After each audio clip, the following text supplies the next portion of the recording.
From our 7 Tasmania studios, your nightly news with Kim Miller begins now.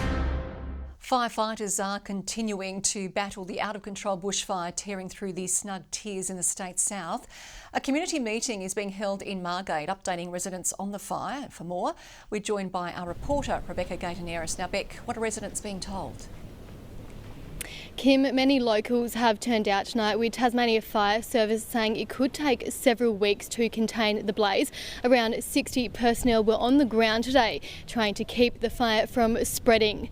Over 480 hectares of land has been torched since the fire broke out on Tuesday. Please enact that now and make sure you're ready. We do have some fire weather coming. We have a period of 3 or 4 days in the mid-30s in temperature. And with these increased temperatures over the weekend, a statewide fire suspension will be in place over the next few days, starting from tomorrow morning, and will be in place until Wednesday next week. Kim? Thanks, Beck, and that's the fire permit suspension there. The Spirit of Tasmania 4 will stay in its Scottish port for at least another month as TT Line negotiates terms, having received a proposal to lease the new ferry. The process is expected to take until the end of February before a decision is made. The interested party and the possible location of the ship's new temporary home are being kept under wraps. Greens and independent political candidates have signed an open letter as a call to action for the Albanese government to save the Maugean skate.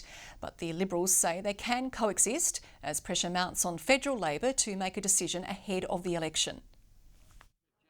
Political rivals putting their differences aside to save the endangered Maugean skate, inking signatures on an open letter, calling for an end to salmon farming in Macquarie Harbour. The Maugean skate needs to be protected just as the red handfish in the north of Storm Bay. Constituents do care about the Maugean skate. There are 10,000 signatures on this petition already. Policy think tank the Australia Institute also getting star power support in Aussie actress Essie Davis. Salmon farming is having a catastrophic impact on the endangered Maugean skate, one of the natural values of Tasmania's Wilderness World Heritage Area. 2 key decisions still resting with Environment Minister Tanya Plibersek, whether to upgrade the endangered status of the skate to critical and review salmon farming in Macquarie Harbour, leaving those on both sides of the debate in limbo. We can have a fragile environment looked after, we can have the future of the Maugean skate protected, and we can have a thriving industry that is operating at world's best practice. Wedging Labor in a tight decision ahead of the federal election due by mid-May. It is our government that is actually saving the Maugean skate. We're actually investing in the breeding program. The Fisheries Minister, confident they're taking the right approach, also insisting the skate and the fish farms can coexist. We do support a strong sustainable salmon industry, and we also support strong sustainable environmental laws. A spokesperson for Minister Plibersek says she has not yet received a decision brief from the Environment Department. The Australia Institute will lodge its letter to Ministers Plibersek and Collins on Monday. Anthony Dodd, 7 Tasmania News. Harness trainers Ben and Tim Yole have been disqualified for 3 years by an independent stewards panel, finding them guilty of mistreating horses. The investigation, which comes off the back of allegations raised in the Murray report, found the pair used loud noises in their pre-race regime to startle horses while tied up. They ended the practice before authorities intervened because it wasn't having the desired effect.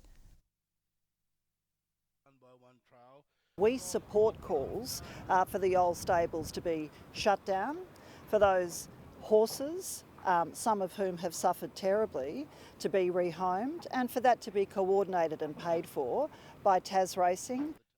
The Yoles can still appeal the panel's decision. A new report has found Tasmania has one of the worst public housing wait lists in the nation. The Productivity Commission outlining nearly half of those in greatest need are waiting over 2 years for a place to call home. The Greens urging the state government to make public and social housing a priority. The Liberal government are clearly missing in action when it comes to housing. This data writes that large. The Housing Minister insists the government is pulling out all stops to put a roof over the heads of Tasmanians, saying social housing stock has lifted by 11% over the past 5 years. The countdown is over with a highly anticipated Festivale kicking off. For more, we're joined by reporter Sarah Ben-Alec. Sarah, what can those going expect this year? Well, Kim, the gates have officially opened for the North's biggest foodie festival, and it's going to be a hot one. Crowds have been coming through the gates since they opened at 4, keen to sample offerings from some of the more than 70 operators. It's a record year with tickets sold out and more than 30,000 people expected to attend over 3 big nights. We spoke to some punters about what they're looking forward to this year. The music today looks great. I'm looking forward to seeing Birds of Tokyo, but also the produce of this fair island. That's what I'm really looking forward to. Well, it's fantastic for Launceston and all the Tasmanians that come along and attend, as well as our mainland visitors. And with temperatures set to soar into the mid-30s, ticket holders are being reminded to pack their sunscreen and to stay hydrated. Kim? Okay, thanks, Sarah.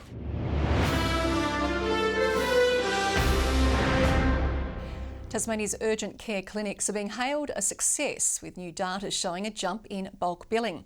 Our state's 5 Medicare clinics have seen more than 64,000 presentations, but there's still concern over workforce levels. A sweet dose to celebrate a milestone birthday for a service much needed by Tasmanians. Happy birthday, Medicare! One of the great determinants of health is access to affordable care. To treat the right patient in the right place at the right time. Walk-in bulk billed healthcare available 7 days a week. Here in Tasmania, we of course have more urgent care clinics than elsewhere in the country in terms of our population. Statewide, there's 5 operating across Hobart, Bridgewater, Devonport and Launceston, with 64,000 patient presentations already on the books. Getting treatment really quickly, avoiding confronting experience in the emergency department that might take a really long time. Aiming to ease pressure and reduce flow on the state's hospital emergency departments by redirecting semi-urgent or non-urgent attendees. The urgent care model is reducing the burden upon our already overwhelmed emergency departments. And also helping to cut out-of-pocket costs for families. Here in Tasmania, we've had the biggest increase in the nation to bulk billing for doctors' visits, with 6.8% increase. But with GP offices closing and staff shortages continuing to plague our health sector, urgent care clinics may be a band-aid solution. We need to train more GPs to start with. We need to continue to make it attractive for GPs to work in that area, as opposed to working privately in general practices. Rebecca Gadaneris at 7 at Tasmania News. Tasmanian businesses looking to make the switch to cleaner transport options will soon be able to apply for funding as part of a new scheme. The state government's Deliver E program offers grants of $2,500 for cargo e-bikes and $20,000 towards an electric delivery van. Our business is about helping people live greener lifestyles, and I think this will be enough to encourage more businesses to head down that route. As we move towards an electric state, this is a great place to start. Applications for grants open for businesses next week. Members of the LGBTIQA+ community are being recognised for their contributions to Tasmania as TasPride's festival officially gets underway. The festivities were marked with a flag-raising ceremony in Hobart and will feature inclusion events over the next month. Being valued, accepted community members and being proud of who we are. So that is really important for us to have that visibility. The TasPride Festival has been running for 10 years. Tasmania's sporting organisations are hoping to keep regional recruitment going strong through a new leadership program. 60 students learning alongside the bosses of our top teams, hoping to be a part of our Devils, Jackies or Canes in the future. This cohort could be running Tasmania's sporting organisations in just a few years' time. And the sports industry is ready to grow and bring in Tasmanian talent behind the scenes and take up sports administration roles with our clubs. 57 students forming part of the first intake of the Academy and Leadership program. Each participant able to choose to learn alongside the Devils, Jackies or Hurricanes, completing 100 hours on site with their chosen club. collaboration between all of the different clubs and codes and things like that is something that's so exciting, and just getting that opportunity to get that real workplace experience rather than just in the classroom. For Liam, he's keen to help the Devils build from the ground up. I've always had a dream to be involved in the sports industry, let alone football. So I jumped at the opportunity to work with them throughout the next 12 months. Once completed, these students will have skills to apply for a range of different job descriptions. There's a range of areas of our business that I'm hoping will be appealing to the students, whether it's high performance or administration, game day, all their events and things like that. With an AFL team on the way, a national title under the belt of the JackJumpers, and of course the recent success of the Canes, who wouldn't want to be part of the next generation of Tassie sporting talent. Ruby Cairns, 7 Tasmania News. Vessels from around the country have begun the journey to Hobart for the Australian Wooden Boat Festival. It's the largest event of its kind in the Southern Hemisphere, celebrating craftsmanship with thousands expected to attend. 60,000 visitors to the site over 4 days, and half of those are from interstate or overseas. It's also a chance to showcase some of Tassie's best seafood at the Gotta Love Seafood Marquee. From sea urchins, abalone, southern rock lobster, scalefish, oysters, salmon, it's all going to be there. The festival hits our waters from next Friday until Monday.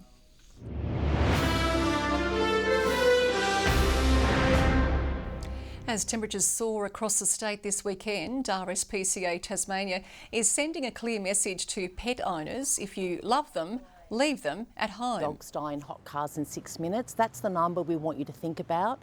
And there aren't many trips that you can be absolutely sure that when you leave your dog, you're going to be only gone for 6 minutes.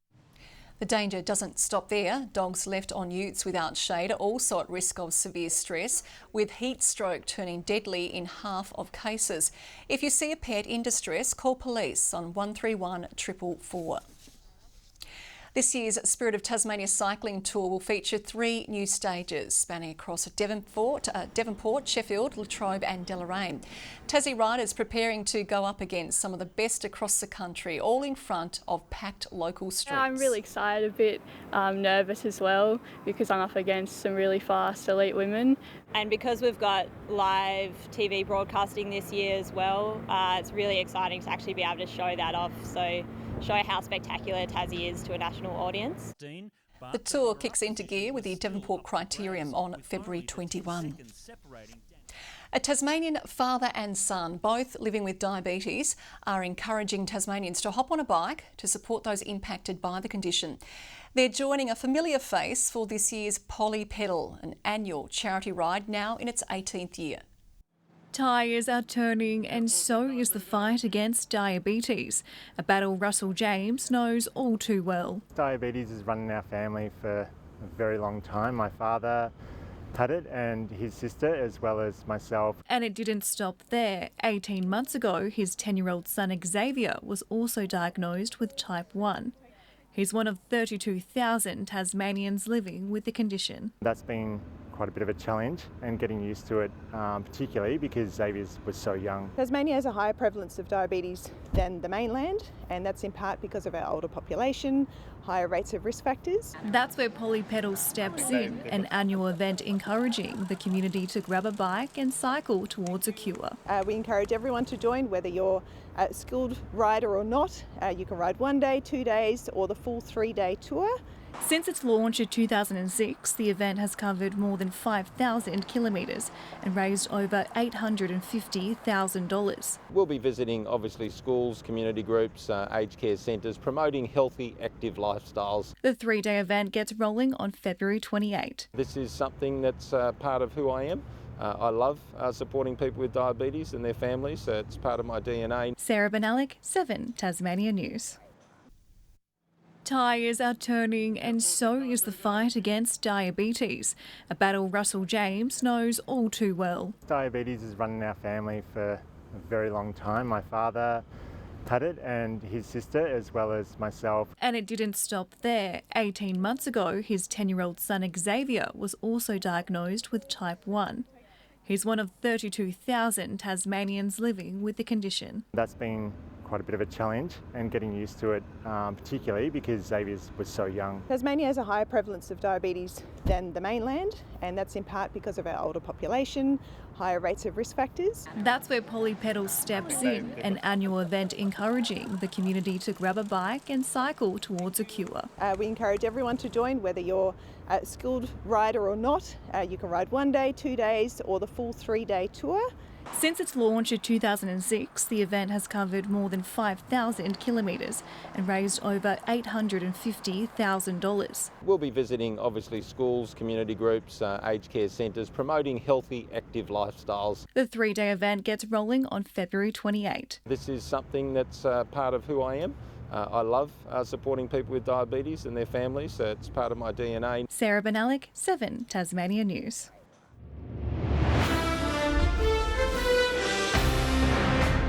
Bo Webster will be staying in Tassie next Big Bash season, signing on with the reigning champions for BBL 15. He hasn't played for the Canes since 2017, making 6 appearances for the Stars this season. Meanwhile, if you're in the northwest, get your photo with the Hurricanes trophy as they kick off their tour of the state in Merecroft Park, 3:30 Monday afternoon. On Tuesday, the silverware will be in Invermay Park from 10 a.m. The JackJumpers' hopes of a title defence hang by a fingernail, all but locked out of the top 6 after a 24-point home court loss to the Hawks. Whether or not they remain a mathematical chance of a post-season appearance will be in the hands of another club later tonight. Outgunned by the high-flying Hawks from the word go, a 7th loss in 8 games is a troubling outcome for the reigning champions. The return of Majuk Dang to the under-strength Tassie lineup did nothing to even the ledger, landing 4 points in his 19 minutes of game time. I was quite scared to actually play him. I didn't want to play him this weekend. We're trying to see if we could get some more practice under his belt for Cairns, because he's not practiced in 2.5 weeks. Tasmania finished the game last night with all 4 development players among the 5 JackJumpers on court, a sign Roth has already started looking to next season. Being around the team just makes me want to play a lot, like through training, and the whole group's really supported me, and it's just great to be out there with everyone. But the fatal blow hasn't been struck yet. 6th place Adelaide sits 1 win ahead of Tasmania. If the Jackies get up in their 2 remaining games, starting with Melbourne United tomorrow, they could still make playoffs. However, in-form Adelaide have 3 still to play, and victory over the Bullets tonight would almost guarantee they finish ahead. It is what it is at this point. You know, we just got to keep fighting and battling and keep your head up, and we continue to look at some of our guys and make evaluations on them. Good evening. Interesting numbers today. Hobart 24 degrees, Launceston up to 27, Devonport 23 and Burnie a warm 26. Not as warm as Cressy where it reached 28 today with temperatures generally above average. St Helens 27, Bushy Park 25, Smithton and Friendly Beaches 24, King Island, Low Head and Grove 23, Flinders Island 22 and 20 the top at Lyawini and Strawn. Just a light shower over the west today as cloud pushed from the west southwards as the afternoon progressed. A fair bit of the mainland cloud free. Some active cloud over northeast New South Wales and thunderstorm action across the tropics. Tomorrow the high moves off to the east while troughs remain over northern and central Australia, a cold front well to the southwest. Winds tomorrow tending northeasterly at 5 to 15 knots and 25 knots over eastern waters by evening. Hobart tomorrow. A top of 26 and partly cloudy. Maydena 29 and 28 the top for Oatlands. Temperatures warming up in the north as well. Launceston 29 and partly cloudy, 23 for Devonport and Lyawini. Burnie tomorrow expecting a high of 22 and partly cloudy. A sunny day in Strawn, 24, 23 the high for Marrawar. And along the east coast, St Helens partly cloudy and 23. Orford, a shower clearing, a morning shower too for Swansea, 25 the maximum. Well, we've all been told about Sunday, and yes, a sunny, very warm day is still on the cards. Hobart 26, Launceston 35 and pushing 30 on Flinders. Hobart, Launceston, Swansea and Strawn all expecting plus 30 temperatures on Monday as that sunny spell continues. And on Tuesday, a small break in the weather as showers develop over the west, then extending to the central and south and later to other parts. Sunny and 33 in Perth tomorrow, even warmer in Adelaide, a sunny 31 in Melbourne, partly cloudy weather for Sydney, 27 there, a shower and 31 in Brisbane. And currently 20 in Hobart and 23 in Launceston and Devonport. A lot of us might be enjoying the sunny, warm weather, Kim, but spare a thought for the firefighters in the snug tiers. Let's hope they make some headway with these testing conditions. Very, very true. Thanks, Murph. Have a great weekend. And that is all your news for now. Have a happy and safe weekend. Thanks for joining us. Good night.